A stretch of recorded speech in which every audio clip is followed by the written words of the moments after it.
बिस्मिल्लाहिर्रहमानिर्रहीम। अस्सलाम वालेकुम नाज़रीन, आप यूट्यूब चैनल देख रहे हैं। मैं इमरान खान हूँ। सबसे पहले बुशरा बीबी ने एक स्टेटमेंट दिया है। इमरान खान साहब की अहलिया साबिक खातून अव्वल और जेल भी काट कर आई हैं।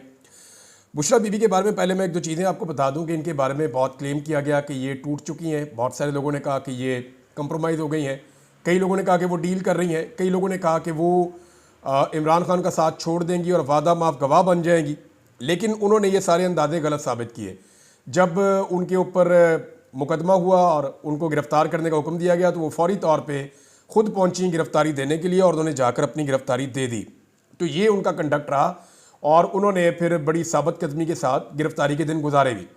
उन्हें पहले बनी गाला में हाउस अरेस्ट किया गया था, खुद ही उन्होंने अदालत से रुजू किया, खुद ही दरख्वास्त दी और खुद ही उन्होंने अपने आप को जेल भिजवाया और सख्तियाँ भी उन्होंने बर्दाश्त की हैं और काफ़ी प्रॉब्लम्स। बुशरा बीबी का ये भी बताया गया बीमार भी हो गई, उन्होंने इस खदशे का इजहार भी किया कि उन्हें जहर दिया गया। तो मल्टीपल चीज़ें उनके साथ हुई हैं, लेकिन उन्होंने इमरान खान साहब का साथ नहीं छोड़ा।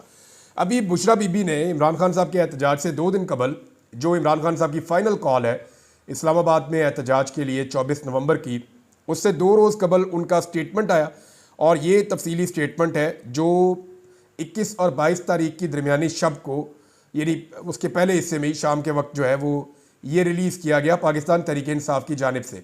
इसमें 3-4 चीज़ें हैं जो बड़ी इंपॉर्टेंट हैं। पूरा स्टेटमेंट जो है वो काफ़ी लंबा है, 8-9 मिनट का स्टेटमेंट है। ये एक तो मुख्तसर स्टेटमेंट होना चाहिए था, बाअसर स्टेटमेंट होना चाहिए था।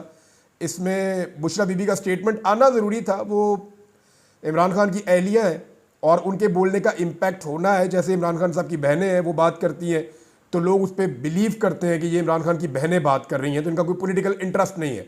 ऐसे ही अगर इमरान खान साहब की अहलिया बात करेंगी तो लोगों को उसके ऊपर भी, और क्योंकि एक लीडर अंदर है, जेल में है, और इससे पहले हमने देखा कि जुल्फ़िकार अली भुट्टो की जो वाइफ थी, अल्लाह अल्लाह उनके दर्जात बुलंद करे, उन्होंने भी जो है वो अपने शौहर के लिए तहरीक चलाई थी। नवाज शरीफ की अपनी अहलिया, वो भी अब दुनिया में नहीं है, उन्होंने भी अपने शौहर के लिए तहरीक चलाई थी। इसी तरह जो है वो बुशरा बीबी के पास अब ये मौका है, वो अपने शौहर के लिए तहरीक चला रही हैं और उसका हिस्सा बन रही हैं। 3-4 चीज़ें जो उन्होंने आम कही। एक तो उन्होंने मुखातिब किया पुलिस को और इंतज़ामिया को और हुकूमत को। उन्होंने कहा जी आप गैर कानूनी काम ना करें, क्योंकि हम कानून हाथ में नहीं लेते, हमारे साथ ज़्यादती मत करें, हम पुरअमन तरीके से एहतजाज करने के लिए आना चाहते हैं। और इमरान खान के हक़ में निकलने के लिए उन्होंने सबको कहा कि आप सारे लोग निकलें। एक एक तबके को उन्होंने मुखातिब करके कहा कि आप सबको निकलना होगा इमरान खान साहब की आवाज़ पर, और ये कितना ज़रूरी है उसके बारे में उन्होंने बताया। अब जो अगली 3 चीज़ें, उनमें एक उन्होंने ये कहा कि इमरान खान बदला नहीं लेगा। ये उन्होंने कंफर्म किया और ये उन्होंने यकीन दहानी कराई एक तरह से मौजूदा सिस्टम को कि अगर आपको ये लगता है कि इमरान खान इक़्तिदार में आके आप सबसे बदला लेगा तो इमरान खान बदला नहीं लेगा। अब इसमें जो है वो चंद सवालात हैं। यानी अरशद शरीफ की फैमिली को तो बदला चाहिए, और इमरान खान साहब बारहा ये कह चुके हैं कि मैं अपनी ज़ात के लिए बदला नहीं लूँगा, यानी जो मेरे साथ आपने किया उसके लिए बदला नहीं लूँगा, लेकिन जो इस मुल्क के साथ, इस मुल्क के शहरियों के साथ और आम पाकिस्तानियों के साथ हुआ वो कानून के मुताबिक इंसाफ होगा। यानी लोगों को जवाब तो देना पड़ेगा ना, जब तक, यानी ये तो फिर एक तरह की डील हो जाएगी। अगर इमरान खान भी वही करते हैं जो नवाज शरीफ ने कहा, ठीक है जी मुझे इक़्तिदार दे दें, मैं किसी को कुछ नहीं कहूँगा, तो ये नहीं होना। यहाँ पे बदला ना लेने का मतलब जो मुझे समझ आया वो ये है कि अपनी ज़ात, मेरे ऊपर जो आपने कीचड़ उछाला या मेरे साथ जो आपने ज़्यादती की, मैं उसको भुला सकता हूँ, लेकिन जो पाकिस्तान के साथ, जो पाकिस्तानियों के साथ हुआ, वहाँ तो रूल ऑफ लॉ होगा। और अगर तो कानून अपना रास्ता बनाएगा तो फिर तो बहुत सारे लोगों को सज़ा भी होगी। लेकिन ये यकीन दहानी बुशरा बीबी ने जो करवाई, ये इसके बड़े गहरे असरात हैं और ये मैसेज बहुत गहरा है कि इमरान खान बदला नहीं लेगा और वो बदले में यकीन नहीं रखता। तो इसको यहाँ रोक लेते हैं। दूसरा पॉइंट ये था। तीसरा पॉइंट ये है कि इमरान खान जब तक खुद आके मना नहीं कर देते, ये बड़ा क्लियरली उन्होंने बता दिया है कि अब सिर्फ एहतजाज उसी सूरत में रुकेगा जब इमरान खान साहब खुद सामने आ जाएं और खुद सामने आकर ये कह दें कि एहतजाज रोक दिया जाए। अब इमरान खान साहब तो जेल में है, अगर 24 तारीख तक या 24 तारीख से पहले तक किसी वक्त इमरान खान साहब बाहर आ जाते हैं और वो बाहर आकर कहते हैं जी एहतजाज रोक दो और मैं इसके बाद जो है वो खुद लीड करूँगा, बताऊँगा क्या करना है, तो सिनेरियो बदल सकता है। अदरवाइज़ किसी सूरत भी इमरान खान के खुद के कहे बगैर ये एहतजाज ख़त्म नहीं होगा। ये बुशरा बीबी ने तीसरा बड़ा अनाउंसमेंट किया है। चौथा जो उनका अनाउंसमेंट है जिसके ऊपर रोला पड़ गया पूरे पाकिस्तान में, वो सऊदी अरब के हवाले से। सऊदी अरब के हवाले से उनका स्टेटमेंट बहुत सारी जगहों पे लिखा गया है, कई लोगों ने उसको इधर उधर तोड़ मड़ोड़ के बयान किया है, लेकिन बुशरा बीबी का जो स्टेटमेंट है उसके बारे में, उनका एक्चुअली जो स्टेटमेंट है उसका लुब्बे लुबाब मैं आपको बता दूं, लेकिन मेरे ख्याल में स्टेटमेंट पढ़ के ही आपको सुना दिया जाए तो ज़्यादा बेहतर है। अपने वीडियो बयान में बुशरा बीबी ने कहा कि इमरान खान जब मदीना मुनव्वरा नंगे पांव गए और वापस आए तो जनरल बाजवा को फ़ोन आना शुरू हो गए कि हमें ऐसे लोग नहीं चाहिए, हम तो मुल्क से शरीयत ख़त्म करने लगे हैं और आप ऐसे शख्स को लेकर आ गए हैं। तो ये जनाब स्टेटमेंट का एक हिस्सा है। फिर उन्होंने ये भी कहा कि ये बातें गलत हैं तो बाजवा से पूछा जा सकता है, और उन्होंने ये भी बताया कि इसके बाद मेरे खिलाफ प्रोपेगेंडा शुरू हो गया, हम पर गंद उछालना शुरू कर दिया गया, मेरे खिलाफ बातें की गई और इमरान खान साहब को यहूदी एजेंट भी कहा गया। ये सारी चीज़ें उन्होंने कहा जी अगर ये बातें गलत हो साबिक आर्मी चीफ और उनके अहले खाना से पूछा जाए, क्योंकि बानी पीटीआई को ये बातें किसी ने बताई थी। अच्छा, इसमें कुछ इन्फॉर्मेशन मेरे पास भी है, लेकिन मैं आपको पहले बता दूं कि पाकिस्तान तहरीक इंसाफ का इसके ऊपर मौक़िफ़ क्या है। यानी बज़ाहिर जो स्टेटमेंट जिस तरह से दिया बुशरा बीबी ने, उससे ये महसूस हो रहा था कि शायद ये इशारा सऊदी अरब की तरफ हो रहा है। पहली नज़र में मुझे भी ऐसा ही लगा, लेकिन बाद में पाकिस्तान तहरीक इंसाफ ने इसके ऊपर अपनी वजाहत पेश की है। इसमें अज़हर मशवानी ने एक स्टेटमेंट दिया है और एक स्टेटमेंट शहबाज गिल का है, जो बहुत इंपॉर्टेंट स्टेटमेंट है। अज़हर मशवानी ने कहा कि बुशरा बीबी ने अपनी वीडियो में ना सऊदी अरब का नाम लिया और ना ही जिक्र किया। इमरान खान और उनकी अहलिया जब नंगे पाँव मदीना गए तो बाजवा के ससुर जनरल इजाद अमजद और उसकी बीवी ने कंपेन शुरू की कि ये शख्स मुल्क में शरीयत नाफिज करना चाहता है और हर जगह शलवार कमीज और कप्तान चप्पल पहनकर चला जाता है। बाजवा मुकम्मल तौर पर अपने ससुर के कंट्रोल में था और वही करता था जो वो उससे करवाता था। अब पाकिस्तान में शरीयत का जिक्र मेरे ख्याल में नहीं हुआ, ये सऊदी अरब में शरीयत का जिक्र हुआ है। पाकिस्तान में तो शरीयत है ही नहीं, तो जिस मुल्क में शरीयत है ही नहीं वहाँ पर शरीयत ख़त्म कैसे की जा सकती है, ये सवाल अपनी जगह मौजूद है। लेकिन शहबाज गिल साहब का स्टेटमेंट जो है वो थोड़ा सा समझ आने वाला है, क्योंकि मुझे थोड़ा सा वो अलग लगा। अगर उस पर आप गौर करें तो वो ये है कि जिस तरह जनरल बाजवा ने पहले रूस के दौरे को पाकिस्तान के लिए ज़रूरी कहा और वज़ीर आज़म से दरख्वास्त की कि वो हर सूरत दौरा करें, और बाद में अमेरिका को झूठ बेचा और इमरान खान से मुताल्लिक झूठ बैरूनी ममालिक में बेचकर एक फ़िज़ा बनाई, बिल्कुल इसी तरह इमरान खान का नंगे पाँव मदीना में होना और शलवार कमीज पहनना बाजवा को पसंद ना था। बाजवा बेगम, ससुर और मिठू, उन्होंने इस पर भी खुद साख्ता झूठ घड़े और कहा कि फ़लाँ मुल्क को ये बात पसंद नहीं आई, फ़लाँ ने ये कहा। बाजवा ये तमाम बातें पाकिस्तान में सहाफ़ियों को फीड करते रहे और सहाफ़ियों में बताते रहे। अच्छा, ये बात है कि जनरल बाजवा जो है ना, वो सहाफ़ियों में मुलाकात करने के बड़े शौकीन थे, और मैं अकेले में तो कभी नहीं मिला, लेकिन बाकी सहाफ़ियों की मौजूदगी में जनरल बाजवा से मैं मिला हूँ। और बाजवा साहब बहुत सारे किस्से कहानियाँ सुनाते थे। यानी बाजवा साहब ने एक दिन ये भी कहा कि मैंने अमेरिकन को और मगरबी ममालिक को कहा कि आप हमें क्यों चाइना की तरफ धकेलते हैं, ना हम उनके जैसे कपड़े पहनते हैं, ना हम उनकी ज़बान जानते हैं, तो आप हमें अजनबी लोगों की तरफ क्यों धकेलते हैं, हमें अपनी तरफ आने दीजिए, हमारी तवज्जो अपनी तरफ रखिए। तो वो बाजवा साहब हर एक के साथ कोई ना कोई बात कर देते थे। मे भी इमरान खान साहब के सऊदी अरब के दौरे को लेकर और उनके नंगे पाँव चलने को लेकर बाजवा साहब ने कोई तनकीद की हो और ये कह दिया हो, यानी मैं कंफर्म नहीं कर सकता आपको, बाजवा साहब डिनाई कर रहे हैं, कह रहे हैं ऐसी कोई बात नहीं है, लेकिन ये बाजवा साहब की शख्सियत का हिस्सा था कि वो ये कह सकते हैं कि यार ये देखे ना वहाँ पे जाके नंगे पाँव चल रहे हैं। अब उनको भी ये बात पसंद नहीं आई, वो कहते हैं यार कितों चुक ले आए हो, वो खुद अपनी शरीयत में। ये बाजवा साहब ने हमें इन मुल्कों के बारे में एक बात तो कही थी, ये मैं रिकॉर्ड पर रख देता हूँ।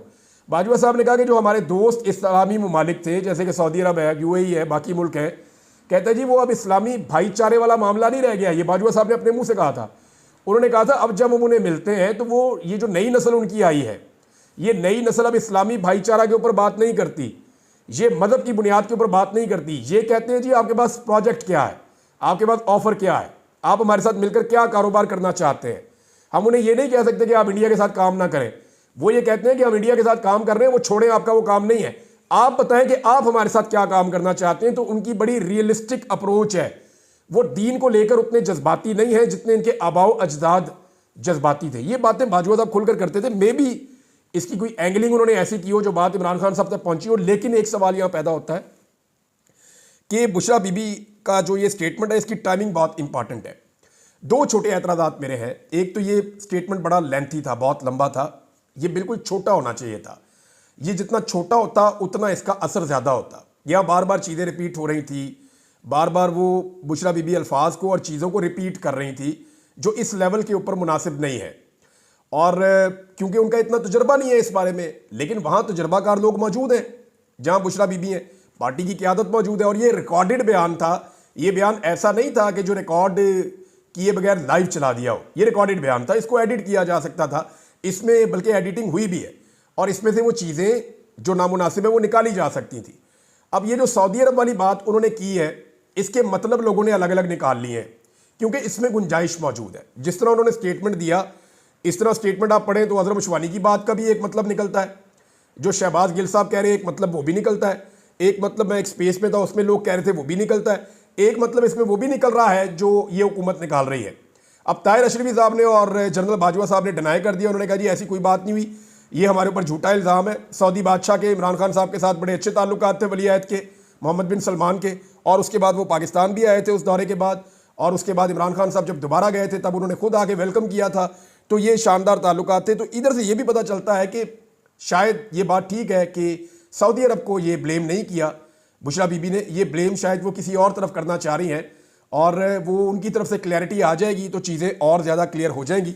बहरहाल ये जो लोग वहाँ बैठे हुए थे, जो तजर्बाकार हैं, जिनको सियासत का और सोशल मीडिया का पता है, उन्हें चाहिए था कि इसको अपलोड करने से पहले एक दफ़ा थारोली चेक कर लेते। क्योंकि देखें ना, एक बड़ा ज़बरदस्त शायर का शेर है कि जो मुखालिफ हवा के चलते हैं पाँव अपने जमा के चलते हैं। जब सारी हवा आपके खिलाफ चल रही हो ना, तो फिर आपको फूंक फूंक के पाँव रखने पड़ते हैं, फिर आपको एक एक जुमले को तोल के बोलना पड़ता है, और रिकॉर्डेड जुमले में आपके पास गुंजाइश होती है कि आप ये चीज़ निकाल दें और ये चीज़ रहने दें। ओवरऑल इसका इंपैक्ट अच्छा है, पाकिस्तान तहरीक इंसाफ के लिए बड़ा ज़बरदस्त इंपैक्ट लेकर आया है, और तहरीक इंसाफ के अंदर बड़ी एनर्जी आई है उनके स्टेटमेंट के बाद। और पहले इमरान खान साहब की बहनें इस पर बात कर रही थी, अब उनकी एहलिया भी बात कर रही हैं, तो ये सूरत हाल के अंदर पाकिस्तान तहरीक इंसाफ को तो फ़ायदा ही हुआ। दूसरा जनाब इसमें यह है कि इस्लामाबाद हाई कोर्ट ने मना कर दिया है इस्लामाबाद में एहतजाज करने से। एक तो पहले इस्लामाबाद हाई कोर्ट ने कहा जी आप मुज़ाकरात कर लें, आपस में बातचीत कर लें, और उसके बाद अब इस्लामाबाद हाई कोर्ट ने बाकायदा मना कर दिया है कि इस्लामाबाद में एहतजाज या धरने की इजाज़त नहीं दी जा सकती, क्योंकि हुकूमत ने एक नया कानून बनाया हुआ है। अब मामला यह है कि जो नया कानून हुकूमत ने बनाया हुआ है वो आईने पाकिस्तान से मुतसादिम है। आईने पाकिस्तान इजाज़त देता है पाकिस्तान के हर शहरी को कि वो एहतजाज कर सकता है, और उसे ये एहतजाज का हक है, पुरअमन एहतजाज करना उसका हक है, और शहरी एहतजाज कर सकते हैं। लेकिन आईने पाकिस्तान के खिलाफ क्या कोई कानून बन सकता है असम्बली से जो आइन की बुनियादी रूह से मुतसादिम हो? तो यहां आकर मामला फंस गया।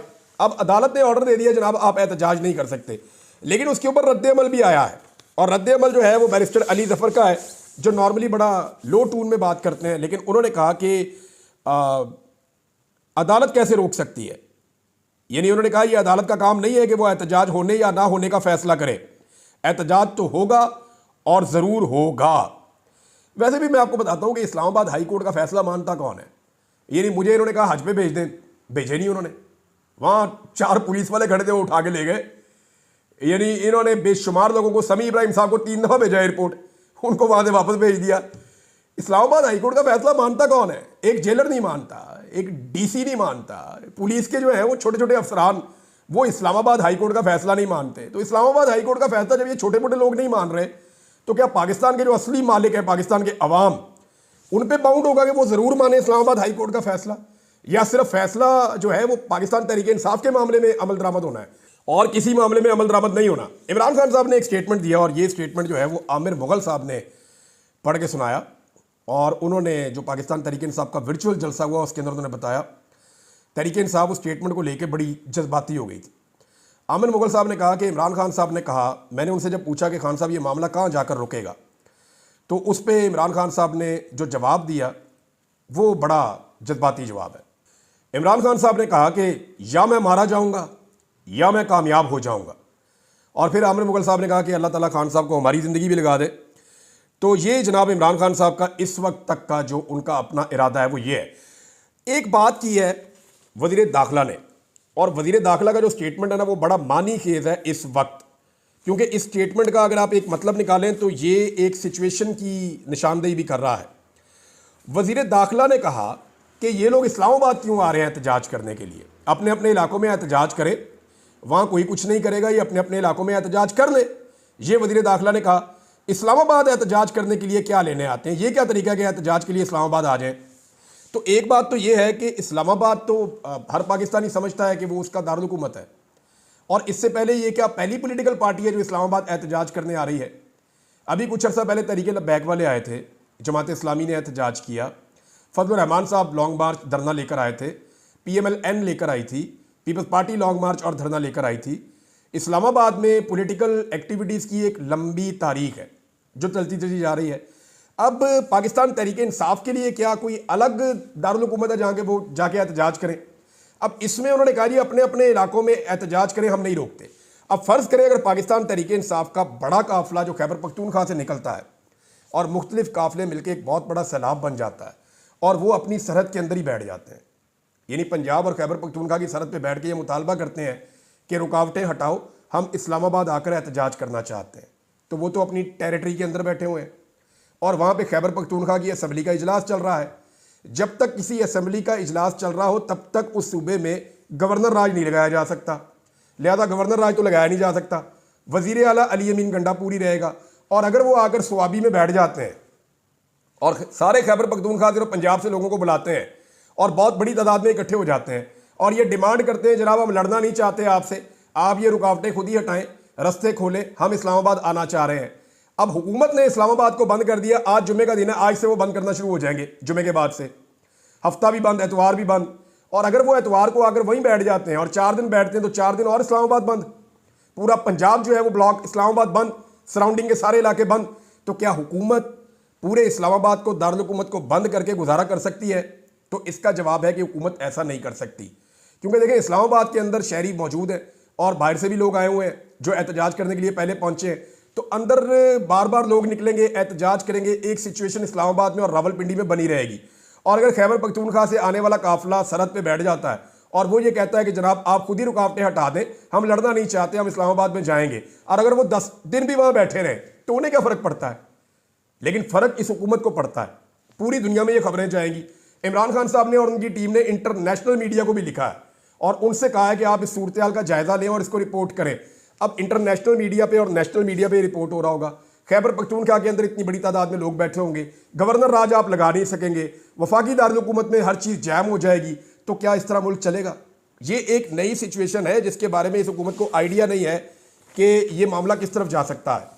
एक चीज़ और है नाजरीन, इसमें 23 तारीख बहुत इंपॉर्टेंस इख्तियार कर गई है। कल की तारीख इमरान खान साहब के जो 8 मुकदमात में उनकी जमानतों का मामला लगा हुआ था वो इस महीने के आखिर में लगा हुआ था, लेकिन अर्ली हेयरिंग की दरखास्त डाली गई है और वो जो इमरान खान साहब की 8 जमानतों का मामला है वो 23 तारीख को लग गया है। अब अगर वहाँ इमरान खान साहब को जमानतें मिल जाती हैं और 23 को वो बाहर आते हैं तो बिल्कुल एकदम सिचुएशन तब्दील हो जाएगी। हो सकता है वो 24 को बाहर आए, हो सकता है वो 25 को बाहर आए, हो सकता है निज़ाम उन्हें बाहर निकाले ही ना। तो बड़ी अजीबोगरीब किस्म की कम्प्लेक्स सिचुएशन है और इस सिचुएशन में सारे के सारे घबराए हुए हैं। सबसे ज़्यादा घबराहट जो है वो इस्लामाबाद पुलिस को है और वो परेशान है कि इस पर करना क्या है। दूसरी जानिब इंटरनेट की बंदिश, उसका तोड़ जो है पाकिस्तान तहरीक इंसाफ निकाल रही है। उन्होंने बहुत सारी एप्लीकेशन शेयर की हैं। मेरे ख्याल में नेक्स्ट वीलॉग में, अब टाइम बहुत कम है, उसमें मैं आपको बताऊंगा कि वहाँ पे क्या हो रहा है। लेकिन एक चीज़ मैं जाते जाते कहूँ, पाकिस्तान में ना 2 वज़ीर दाखिला होने चाहिए। एक वज़ीर दाखिला बराए पाकिस्तान तहरीक इंसाफ, ये सिर्फ पाकिस्तान तहरीक इंसाफ को मारने का काम करे और कुछ ना करे। एक अलग से वज़ीर दाखिला लगा दें जो सिर्फ पाकिस्तान तहरीक इंसाफ को मारे। दूसरा वज़ीर दाखिला पाकिस्तान में अमन लेकर आए, पाकिस्तान के शहरियों का तहफ़्फ़ुज़ करे। 40 से ज़्यादा लोग शहीद हो गए, बच्चे ज़ख्मी हो गए, कत्लो गारतगिरी का बाजार गर्म हो गया क्रम एजेंसी में, और सिक्योरिटी उठा के सारी इस्लामाबाद बुलाई जा रही है। इस सिचुएशन को हैंडल करना भी पाकिस्तानी हुकूमत की जिम्मेदारी है। दहशतगर्दी बढ़ती जा रही है, बढ़ती जा रही है। बार बार इल्ज़ाम लगाया जाता है कि दहशतगर्द अफगानिस्तान से आ रहे हैं, तो उन्हें रोका क्यों नहीं जा रहा? इंटेलिजेंस बेस्ड ऑपरेशन क्यों नहीं हो रहे? दहशतगर्दी की कार्रवाइयां हो जाती हैं और एक नया फेलियर हो जाता है और फेलियर के बाद किसी को कसूरवार भी नहीं ठहराया जाता। ये बहुत अजीबोगरीब सिचुएशन है पाकिस्तान में। इस सिचुएशन से अगर निकलना होगा तो सारी कौम को मिलकर निकलना होगा, इदारों को अपना रोल प्ले करना पड़ेगा। जिन लोगों का काम सियासत है उनको सियासत करने दें, जो गैर सियासी लोग हैं वो अपनी ड्यूटीज़ करें ताकि पाकिस्तानियों की जिंदगियां महफूज रह सके। ये इस वक्त बहुत बड़ी बात है। इतनी बड़ी कत्लो गारतगिरी किसी भी मुल्क में होती ना तो सफ़े मातम बिछा हुआ होता, लेकिन पाकिस्तान के अंदर पूरे निज़ाम को इस बात की फिक्र नहीं है कि वहाँ लोगों की लाशें गिरी हुई हैं। सबको फिक्र इस बात की है कि कहीं पाकिस्तान तहरीक इंसाफ का एहतजाज कामयाब ना हो जाए। सारे मामला पॉलिटिक्स के साथ जुड़े हुए हैं। कुछ चीज़ें आपके साथ शेयर करता हूँ, बहुत इंपॉर्टेंट मेरे पास यहाँ लिखी हुई हैं, लेकिन इस वीलॉग में मैं कर नहीं पाऊँगा क्योंकि टाइम बहुत ज़्यादा हो गया। नेक्स्ट वीलॉग में अब तक के लिए इतनी अपना ख्याल रखिएगा, अपने चैनल का भी। अल्लाह हाफ़िज़।